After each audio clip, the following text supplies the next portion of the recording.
നിങ്ങൾ ഇതിനെക്കുറിച്ച് പലതവണ ചിന്തിച്ചിട്ടുണ്ടാവും. ഈ മാരേജിൽ ഇനി കണ്ടിന്യൂ ചെയ്യണോ, ഇതിലൊരു ഫ്യൂച്ചർ ഉണ്ടോ, ഇത് വർക്കബിൾ ആണോ, ഇനി അതല്ലെങ്കിൽ ഡിവോഴ്സ് ആയിട്ട് പ്രൊസീഡ് ചെയ്യണോ എന്നുള്ളത്.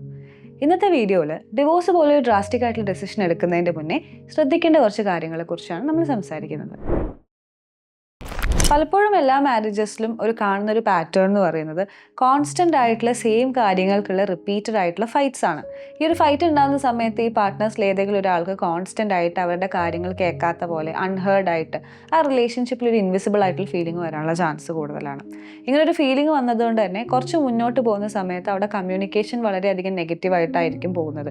ചിലപ്പോൾ അവർ തമ്മിൽ കണ്ടാൽ മിണ്ടുന്നുണ്ടാവില്ല. ഒരു വീട്ടിലാണെങ്കിലും സ്ട്രേഞ്ചേഴ്സിനെ പോലെ ആയിരിക്കും പെരുമാറുന്നത്. ആവശ്യങ്ങൾക്ക് വേണ്ടി മാത്രമുള്ള മിനിമൽ കാര്യങ്ങൾ മാത്രം പറയുന്ന രീതിയിലേക്ക് പോവാം.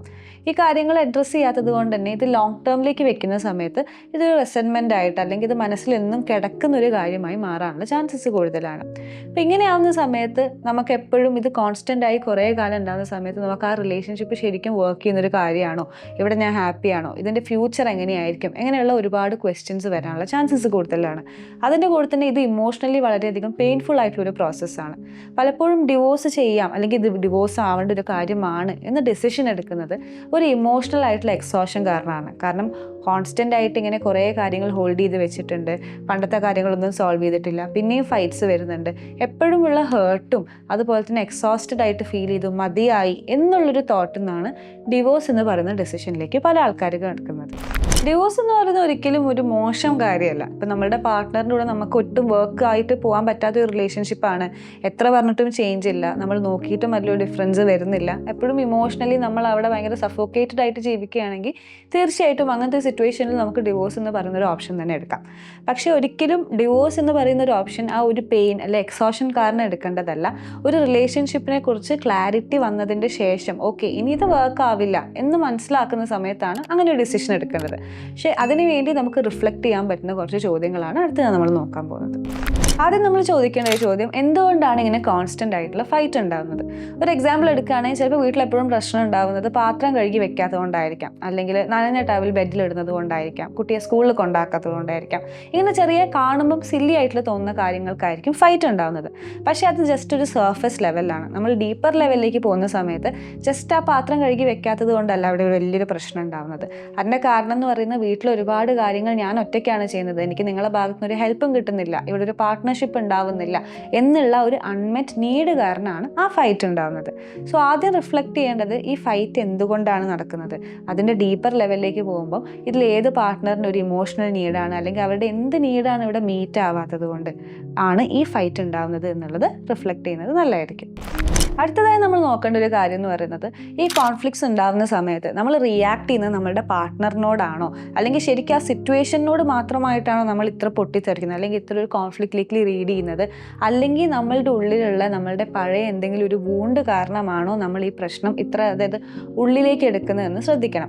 അതായത് ചിലപ്പോൾ ഒരു ചെറിയ കാര്യമായിരിക്കും ഉണ്ടായിരിക്കുന്നത്, ആ സിറ്റുവേഷനിൽ അത് അത്ര നമ്മൾ പൊട്ടിത്തെറിക്കേണ്ട അല്ലെങ്കിൽ വലിയ പ്രശ്നമാക്കേണ്ട ആവശ്യം ഉണ്ടാവില്ല. പക്ഷേ നമ്മളുടെ പണ്ടുള്ള നമ്മളുടെ പാസ്റ്റിലുണ്ടായിരുന്ന എന്തെങ്കിലും ഒരു ബുദ്ധിമുട്ടിനെ ട്രിഗർ ചെയ്യുന്നത് കൊണ്ടാണോ ഇത് വലിയൊരു രീതിയിലേക്ക് ഒരു റിയാക്ഷൻ എന്നുള്ള രീതിയിലേക്ക് പോകുന്നത് എന്നുള്ളത് ശ്രദ്ധിക്കണം.